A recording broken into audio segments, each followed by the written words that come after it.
Hi friends, welcome to challenger. ഞാൻ രാജേശ്വരി വിനോദ്. ഇന്ന് LP-UP related ആയിട്ടുള്ള കുറച്ച് കാര്യങ്ങളാണ് നമുക്ക് ഡിസ്കസ് ചെയ്യാനുള്ളത്. തകൃതിയായി സോഷ്യൽ മീഡിയയിലെല്ലാം LP-UPക്ക് നിങ്ങൾ പഠിക്കൂ, ജോയിൻ ചെയ്യൂ എന്നുള്ള എല്ലാ കാര്യങ്ങളും വരുന്നുണ്ട്. എന്താണ് LP-UPയുടെ നിലവിലുള്ള അവസ്ഥ? കുറേ ഉദ്യോഗാർത്ഥികൾ വളരെ മാനസിക സമ്മർദ്ദത്തിൽ നോക്കിക്കാണുന്ന പരീക്ഷയാണ് LP-UP എന്ന് പറയുന്നത്. ശരിയല്ലേ?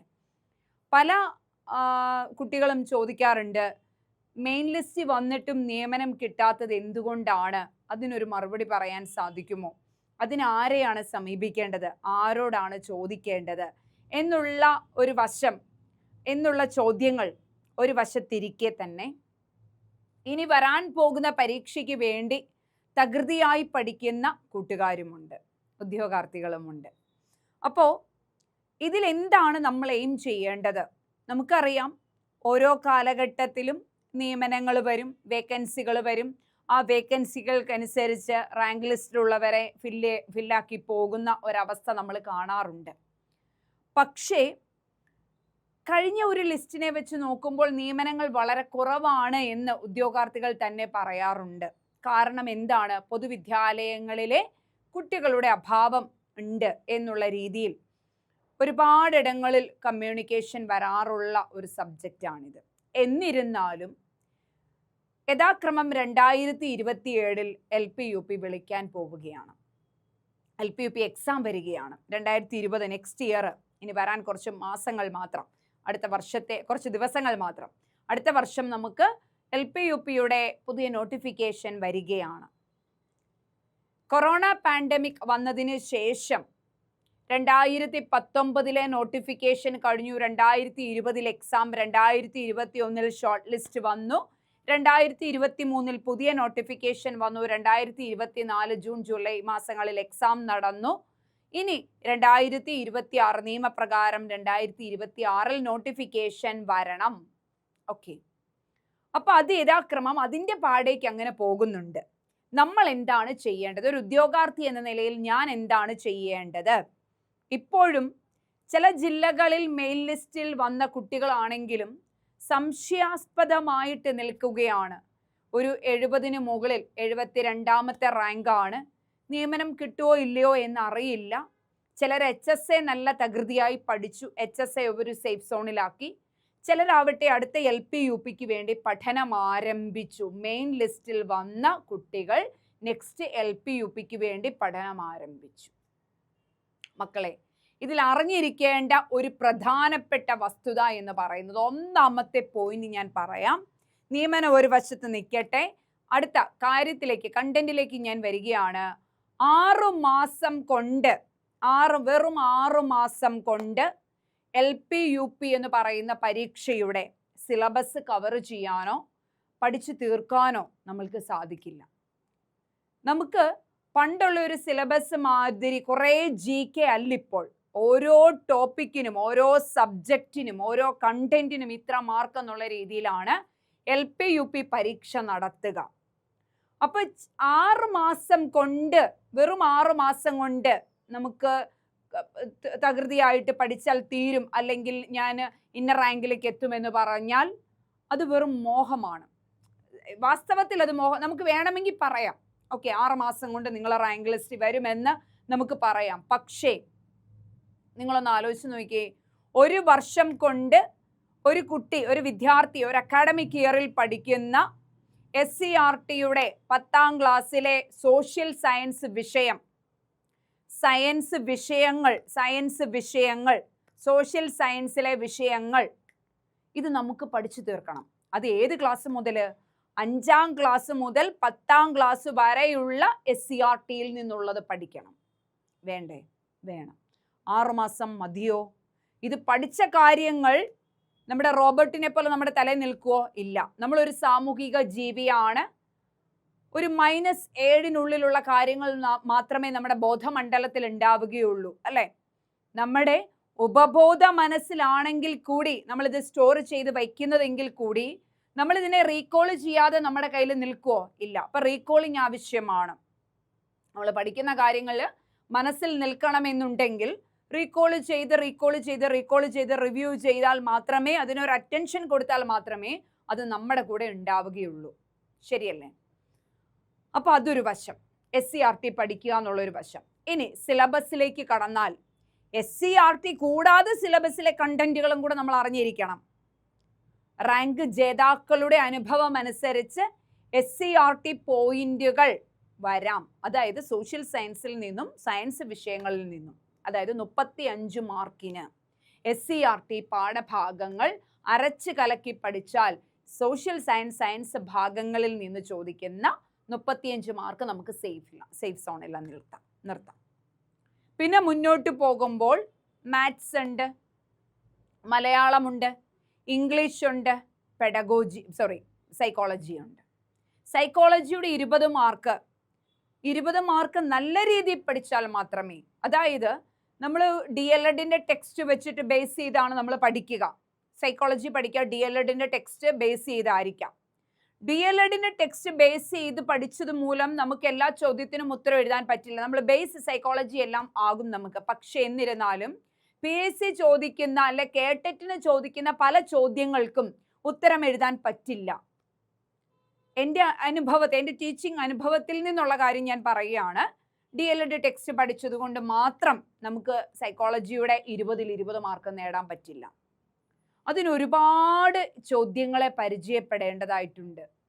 ശിവരാജൻ മാഷിന്റെ ബുക്കുണ്ട്, ബാലകൃഷ്ണ മാഷിന്റെ ബുക്കുണ്ട് സൈക്കോളജിക്ക്. അതൊക്കെ റെഫർ ചെയ്യുന്ന കൂട്ടുകാരുണ്ട്. ഞാൻ ഇതൊക്കെ റെഫർ ചെയ്യാറുമുണ്ട്. പഠിപ്പിക്കുന്ന സമയത്ത് ഒരുപാട് ടെക്സ്റ്റുകൾ റെഫർ ചെയ്യാറുണ്ട്. എനിക്ക് BEdന് സാറുമാർ തന്ന നോട്ടുകൾ, MEdന് എൻ്റെ അധ്യാപകർ എന്നെ സഹായിച്ച നോട്ടുകൾ, ഇതൊക്കെ ഞാൻ ഉപയോഗിച്ചുകൊണ്ടാണ് LP UPയിൽ കുട്ടികളെ ഹാൻഡിൽ ചെയ്യുക. അതുകൂടാതെ കിട്ടുന്ന ടെക്സ്റ്റുകളിൽ നിന്നുള്ള ക്വസ്റ്റ്യൻസുകളും പ്രിപ്പയർ ചെയ്യുന്നുണ്ട്. ഒരുപാട് ക്വസ്റ്റ്യൻസ് വായിച്ച് ആപ്ലിക്കേഷൻ ലെവൽ ക്വസ്റ്റ്യനുള്ള പരിചയപ്പെട്ടാൽ മാത്രമേ സൈക്കോളജിയുടെ മാർക്ക് നമ്മുടെ കയ്യിൽ നിൽക്കുകയുള്ളൂ. വെറും 1-2 ദിവസം പഠിച്ചത് കൊണ്ടോ അല്ലെ 1-2 ദിവസത്തെ ശ്രമങ്ങൾ കൊണ്ടോ ഒന്നും സൈക്കോളജിക്ക് നമുക്ക് 20ൽ 20 മാർക്ക് മേടിക്കാൻ സാധിക്കും. എൻ്റെ അനുഭവം കൊണ്ട് ഞാൻ പറയുകയാണ്. അറിയില്ല ഇനി എൻ്റെ ഒരു ടീച്ചിങ് ഒരു രീതിയും നിങ്ങൾ പഠിക്കുന്ന ഒരു രീതിയും എങ്ങനെയാണെന്ന് എനിക്കറിയില്ല. പക്ഷേ എൻ്റെ ഒരു അനുഭവം കൊണ്ട് ഞാൻ പറയുകയാണ്, ഒരു 1-2 ദിവസം പോരാ. സൈക്കോളജിക്ക് മിനിമം നമുക്ക് ഒരു 30 ദിവസം വേണം, 22 ദിവസം വേണം നമുക്ക് ആ സിലബസ് ഒന്ന് കംപ്ലീറ്റ് ചെയ്യാൻ. 22 ദിവസം മിനിമം വേണം ആ സിലബസ് നിങ്ങൾ ഓൺ ആയിട്ട് പഠിക്കുമ്പോൾ അതിനെ കംപ്ലീറ്റ് ചെയ്യാൻ. ശേഷം അതിനെ റിവിഷൻ ചെയ്യേണ്ടതായിട്ടുണ്ട്. ഈ റിവിഷൻ ചെയ്യുമ്പോഴാണ് ബുദ്ധിയിൽ നിന്നും വ്യക്തിത്വത്തിൽ നിന്നൊക്കെ വരുന്ന ആപ്ലിക്കേഷൻ ലെവൽ ക്വസ്റ്റ്യൻസ് എന്താണ്, പഠന സിദ്ധാന്തങ്ങളിൽ വരുന്ന ആപ്ലിക്കേഷൻ ലെവൽ ക്വസ്റ്റ്യൻസിനെ പരിചയപ്പെടാനായിട്ട് സാധിക്കുകയുള്ളൂ. പിന്നീട് ഇങ്ങോട്ട് വരുമ്പോൾ ആ ഒരു വിഷയം വിട്ടാൽ അടുത്തതായിട്ട് 15 മാർക്കിൻ്റെ മാത്സ് ആണ്. ഈ മാത്സിനെ ചെയ്തു പഠിക്കുക. മാത്സ് എന്ന് പറയുന്നത് ഞാൻ ഇടയ്ക്കൊക്കെ വീഡിയോയിൽ പറയാറുണ്ട്, പൊതുവെ ഈ ആർട്സുകാരെ സംബന്ധിച്ച് മാത്സ് വലിയ സ്യൂട്ടബിൾ അല്ല. അവരതിന് വലിയ പ്രയോറിറ്റി കൊടുക്കാറുമില്ല. എന്ന് വെച്ചാൽ കംപ്ലീറ്റ് വിട്ടുകളയാനും പറ്റില്ല. മാത്സിൻ്റെ എളുപ്പമുള്ള സംഗതികളെ മനസ്സിലാക്കി നമുക്ക് എന്ത് ചെയ്യണം? പഠിക്കണം. മാത്സിൻ്റെ എളുപ്പമുള്ള സംഗതികളെ മനസ്സിലാക്കി പഠിച്ചാൽ നമുക്ക് എന്ത് ചെയ്യാൻ പറ്റും? ആ ഏരിയയിൽ നിന്ന് വരുന്ന ചോദ്യങ്ങളുടെ ഉത്തരങ്ങൾ കൈക്കലാക്കാൻ പറ്റും. പിന്നെയുള്ളത് ഇംഗ്ലീഷും മലയാളവുമാണ്. ഇംഗ്ലീഷിനെ സംബന്ധിച്ചിടത്തോളം ഒരു ലിറ്ററേച്ചർ എടുത്തൊരു ഉദ്യോഗാർത്ഥി എനിക്ക് ഇംഗ്ലീഷ് എളുപ്പമാണെന്ന് പറയുന്നതിൽ അർത്ഥമില്ല. കാരണം PSC ചോദിക്കുന്ന ക്വസ്റ്റ്യൻസ് എന്ന് പറഞ്ഞാൽ ഒരു സിൻസോ ഒരു ഫോറോ അല്ലെങ്കിൽ ഒരു ഓൾവേസോ അല്ലെങ്കിൽ ഒരു എവരിഡേയോ അല്ലെങ്കിൽ നത്തിങ് സംതിങ് എനിത്തിങ് എവരിത്തിങ് കൂട്ടിയ ഒരു കോൺകോഡോ അല്ലെ many A more than one എന്നൊക്കെ പറഞ്ഞ് ചില കോഡുകളാണ് സംഗതികൾ. അപ്പം ഞാൻ ഇംഗ്ലീഷ് ലിറ്ററേച്ചർ ആണ്, അപ്പം എനിക്ക് ഇംഗ്ലീഷ് ഭാഗം നോക്കണ്ട എളുപ്പമാണെന്ന് പറഞ്ഞാൽ എക്സാം ഹോളിൽ പോയിരുന്ന് നമ്മൾ വെള്ളം ഇറക്കേണ്ടി വരും, ബബ്ബ വയ്ക്കേണ്ടി വരും. സത്യമായിട്ടും പറയുകയാണ്. കാരണം ആ ഒരു രീതിയോ സ്റ്റൈലോ അല്ല കേരള PSC ചോദിക്കുന്ന LP UPയുടെ എക്സാം ക്വസ്റ്റ്യൻ എന്ന് പറയുന്നത്. എൻറ്റയർലി ഡിഫറെൻ്റ് ആണ്. അപ്പോൾ ആ ഒരു ചിന്താഗതി നിങ്ങൾ മാറ്റി വെച്ചിട്ട് നമ്മളെ സംബന്ധിച്ച് ബേസ് ഉണ്ട് ഇംഗ്ലീഷിൻ്റെ. പക്ഷേ അത് 1, 2, 3, 4, 5 ക്ലാസ്സുകളിലൂടെ പഠിച്ചാൽ മാത്രമേ ഇംഗ്ലീഷിൻ്റെ ക്വസ്റ്റ്യൻസിനെ ഗ്രാമാറ്റിക്കൽ പോർഷനെ നമുക്ക് ഹാൻഡിൽ ചെയ്യാനായിട്ട് പറ്റുകയുള്ളൂ. പിന്നെ വന്ന മലയാളത്തിൻ്റെ ഒരു ഒരു ചരിത്രം എടുത്ത് നോക്കിയാൽ നമുക്കറിയാം, ഏകദേശം 2021 ശേഷമുള്ള കേട്ടറ്റ് എക്സാമുകളിലും LP UP കഴിഞ്ഞു പോയ ലാസ്റ്റ് 24 എക്സാമുകളിലൊക്കെ അങ്ങേയറ്റം വിഷമിപ്പിക്കുന്ന രീതിയിലുള്ള ചോദ്യങ്ങൾ, അങ്ങേയറ്റം ഡിഫിക്കൽട്ട് ആയിട്ടുള്ള ചോദ്യങ്ങളാണ് മലയാളം സിലബസിൽ നിന്നും വരുന്നത്. കുഴപ്പിച്ച് കളയുന്ന ചോദ്യങ്ങളാണ് വരിക. അപ്പം മലയാളം നോക്കുകയേ വേണ്ട എന്ന് ഉദ്യോഗാർത്ഥികൾ പറയാറുണ്ട്. ഓക്കെ, അപ്പൊ ഈ മലയാളത്തിനെ കൈപ്പടിയിൽ ഒതുക്കണമെങ്കിൽ വ്യക്തമായി പഠിച്ചു തുടങ്ങണം.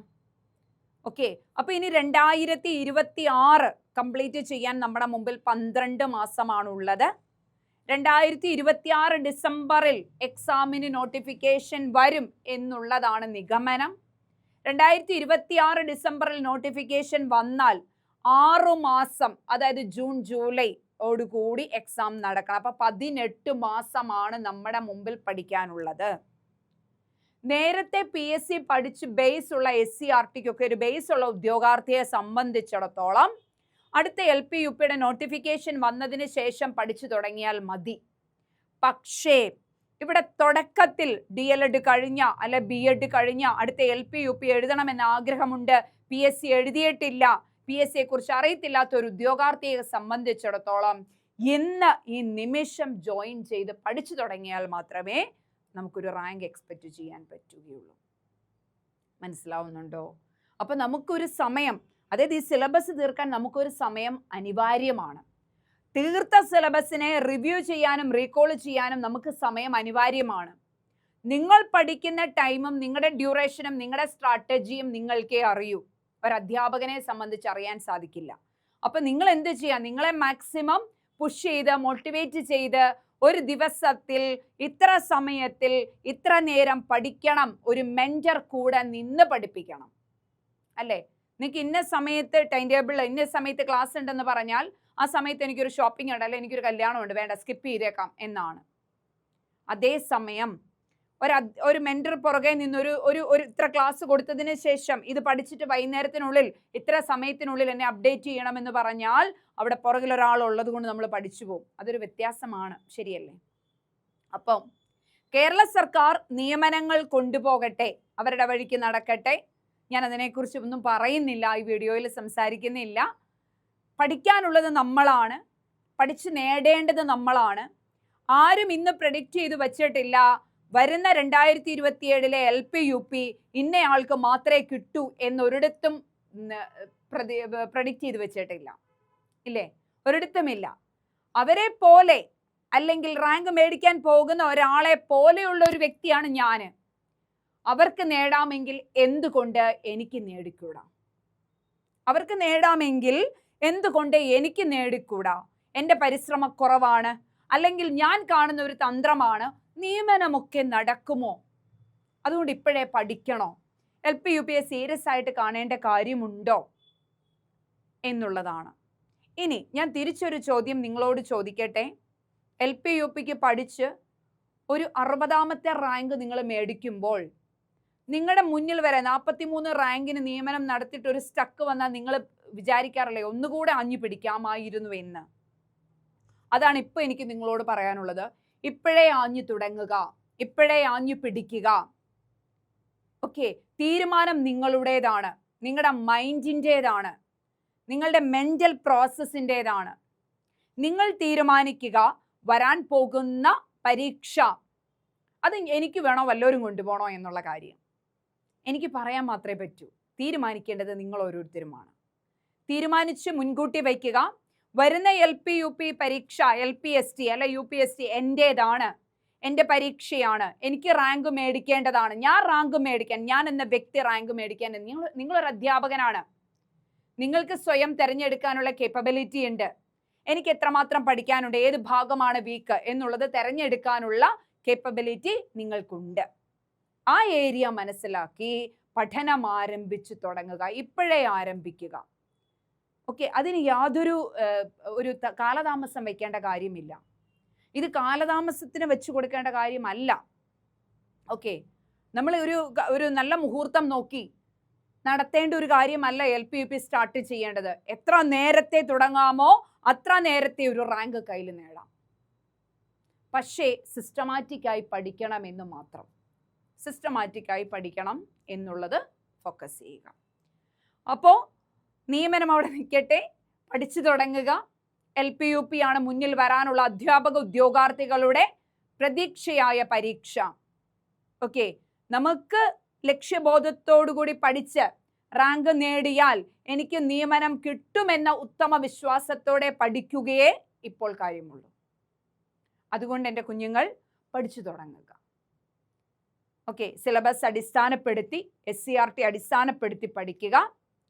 ഒരു മെന്റർഷിപ്പ് സപ്പോർട്ടോട് കൂടി, അതായത് വെറുതെ ഒരു ഇന്ന് ഈവനിങ് ക്ലാസ് ഉണ്ട് അല്ലെ, ലിങ്ക് അയച്ചു തരുന്നു, നിങ്ങളെ ജോയിൻ ചെയ്യിപ്പിക്കുന്നു എന്ന മെന്ററിലുപരി നിങ്ങളെ വിളിച്ച് പോർഷൻസ് തീർത്തോ എന്ന് കമ്മ്യൂണിക്കേറ്റ് ചെയ്യുന്ന, പോർഷൻസ് തീർത്ത് കഴിഞ്ഞാൽ ആ പോർഷൻസിനെ ബേസ് ചെയ്ത് നിങ്ങൾ പേഴ്സണലി ചോദ്യങ്ങൾ ചോദിക്കുന്ന 1-to-1 എന്ന മെന്റർഷിപ്പ് രീതിയിൽ നിങ്ങൾക്ക് രാവിലെ 5 മണിക്ക് എഴുന്നേറ്റ് മെന്ററുടെ ഒരു ഹെൽപ്പ് വേണം, എനിക്ക് സൈക്കോളജിയിലെ കുറച്ച് ഡൗട്ട്സ് ഉണ്ട്, മെന്ററുടെ ഹെൽപ്പ് വേണം എന്ന് പറഞ്ഞാൽ മെന്റർ റെഡിയാവുന്ന സ്ഥലത്തേക്കാണ് ഞാൻ നിങ്ങളെ ക്ഷണിക്കുന്നത്. അതെ, LPUPക്ക് പരീക്ഷ വരെയോളം നിങ്ങളെ ഹെൽപ്പ് ചെയ്യുന്ന, നിങ്ങൾക്ക് സപ്പോർട്ട് തരുന്ന മെന്റേഴ്സിന്റെ സഹായത്തോടു കൂടി നിങ്ങൾക്ക് പഠനത്തിനെ മുന്നോട്ട് കൊണ്ടുപോകാം. യാതൊരു അല്ലലും അലട്ടലും ഇല്ലാതെ സിലബസും നിങ്ങൾക്ക് തീർക്കാം, SCERT പോർഷൻസും തീർക്കാം.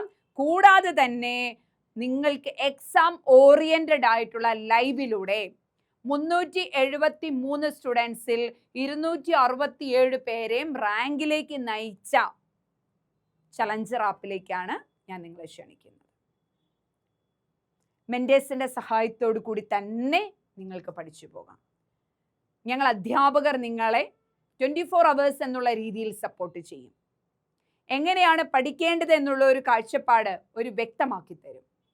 എവിടെ നിന്ന് തുടങ്ങണം എന്നുള്ളൊരു സ്ട്രാറ്റജിയോടുകൂടി നമുക്ക് പഠിച്ചു മുന്നോട്ട് പോകാം. വരാൻ പോകുന്ന LPUP ആണ് ലക്ഷ്യമെങ്കിൽ ഒരു ലക്ഷ്യബോധത്തോടു കൂടി, ഒരു വസ്തുനിഷ്ഠമായി പഠിക്കാനുള്ള തീരുമാനത്തോടുകൂടി നിങ്ങൾ ആരംഭിക്കൂ. ഇത് നിങ്ങളുടേതാണ്, നിങ്ങളുടെ തീരുമാനമാണ്, നിങ്ങളുടെ ഫ്യൂച്ചറാണ്, നിങ്ങളുടെ ജീവിതമാണ്, നിങ്ങളുടെ ജോലിയാണ്. നിങ്ങൾക്ക് തീരുമാനിക്കാം ഞാൻ എന്താവണം എന്നുള്ളത്. അതിനാൽ മക്കളെ, തീരുമാനമെടുക്കുക, ഉടനെ ജോയിൻ ചെയ്യുക, അല്ലെങ്കിൽ ഉടനെ പഠിച്ചു തുടങ്ങുക. നല്ലൊരു ഭാവി നിങ്ങൾക്കുണ്ടാവട്ടെ. Thank you.